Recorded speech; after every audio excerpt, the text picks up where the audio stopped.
Welcome back to Nation of Glory, the place where legends are born, where pain becomes power, and where the loudest cheers always belong to the warriors who refuse to stay down. Today we're stepping out of the Hollywood spotlight for a moment and walking straight into the smoke, the sweat, the blood, and the unbreakable heart of one of the most feared, respected, and quietly adored women on the planet.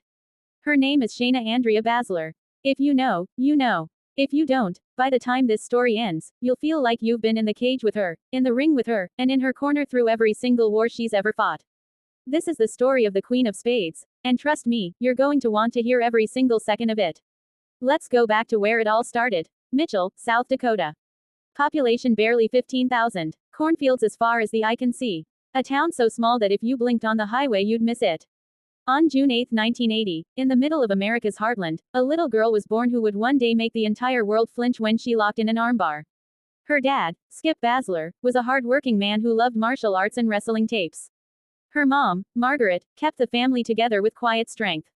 Shayna was the youngest of four, and from the very beginning she was different. While other little girls were playing with dolls, Shayna was rolling on the living room carpet trying to put her older brothers in rear-naked chokes.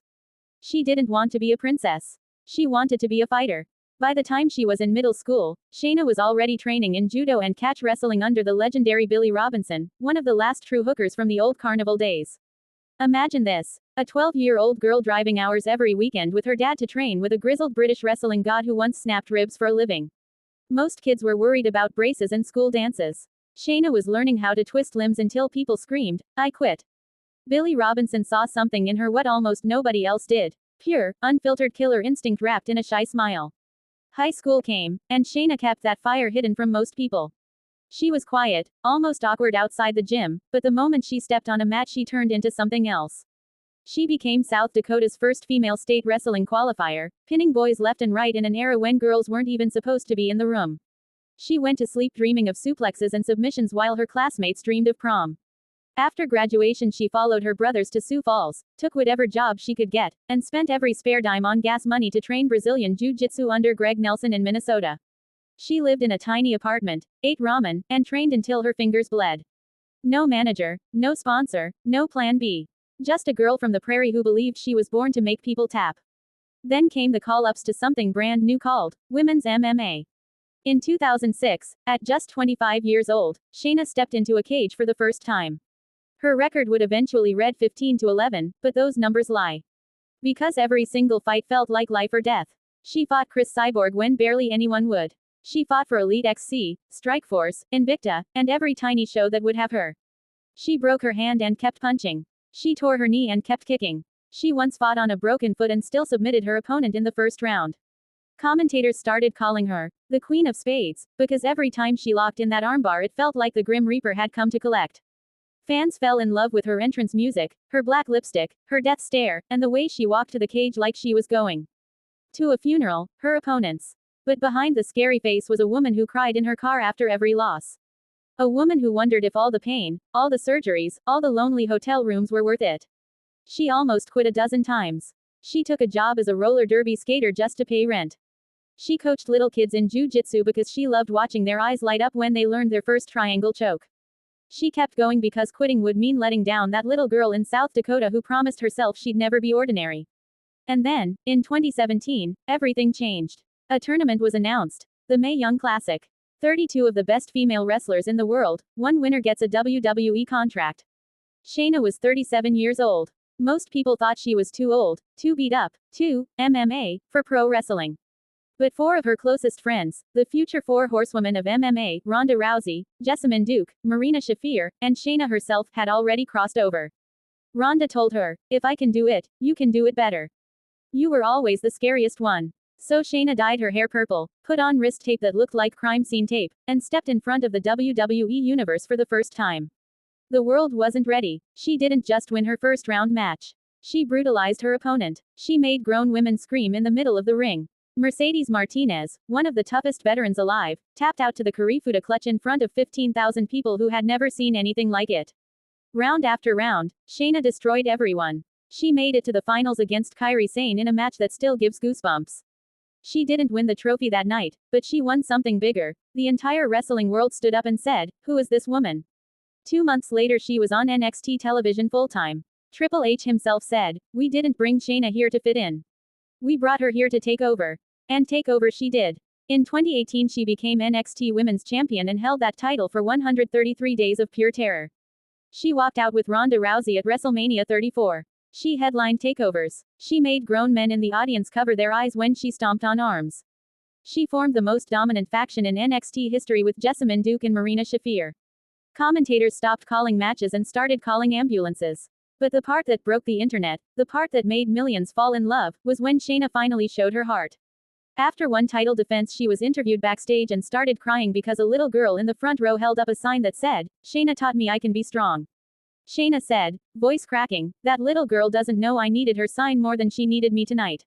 The Queen of Spades, the woman who made of steel and scars, was human after all.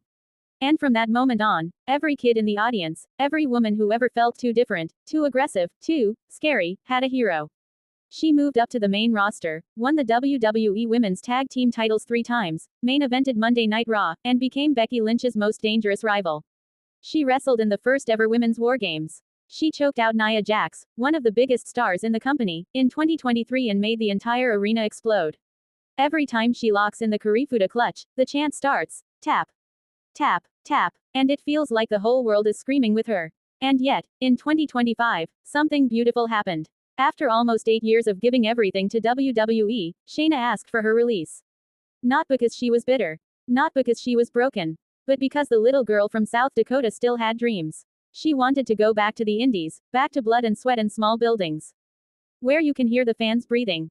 She wanted to wrestle in GCW against deathmatch legends, choke out men twice her size, and remind the world that age is just a number when your soul is made of fire. Today, at 45 years young, Shayna Baszler is more dangerous than ever. She's headlining independent shows, teaching seminars where grown men cry after 5 minutes of rolling with her, and proving every single night that the Queen of Spades never needed a kingdom, she is the kingdom. She walks out to All Is Mine by Fedora, black lipstick perfect, eyes cold, and the second that bell rings she turns into the same monster who terrified South Dakota boys 25 years ago. But now when she wins, she doesn't just raise her fist. She looks into the hard camera, points to the spade tattoo on her chest, and mouths the same 3 words every time. This one's for Mitchell. For the cornfields. For the little girl who wasn't allowed to wrestle boys. For every kid who's ever been told they're too much. For every woman who was scared to be strong. For every fighter who ever almost quit. That, family, is Shayna Andrea Baszler. She never got the Hollywood movie. She never got the magazine covers. She never asked for them. She got something better. She got respect. She got fear. She got love from the hardest audience in the world to win. The people who know what real pain feels like. And every time she steps through that curtain on the Independence Now, selling out buildings from California to Tokyo, she's not just wrestling. She's finishing the story she started when she was 8 years old on a living room carpet in Mitchell, South Dakota. She's showing the world that the scariest thing you can ever be is yourself, and if you stay yourself long enough, the world will eventually bow. So here's to Shayna, the quiet kid who became the loudest heartbeat in combat sports. The woman who turned every too intense into a crown. The queen who never needed permission to rule. Thank you for riding this emotional, beautiful, brutal journey with me today on Nation of Glory. If Shayna's story made you cry, made you cheer, or made you want to go train until you collapse, do me a favor right now, smash that like button so hard the algorithm feels it. Drop a spade suit in the comments if the Queen of Spades owns a piece of your heart forever. Share this video with every fighter, every dreamer, every little girl who's been told she hits too hard. And if you're not subscribed yet, fix that immediately, turn on the bell, because next week we're telling another story that will leave you speechless. This is Nation of Glory, and we don't just tell stories, we crown legends. I'll see you in the next one. Stay strong, stay you, and never, ever tap out on your dreams.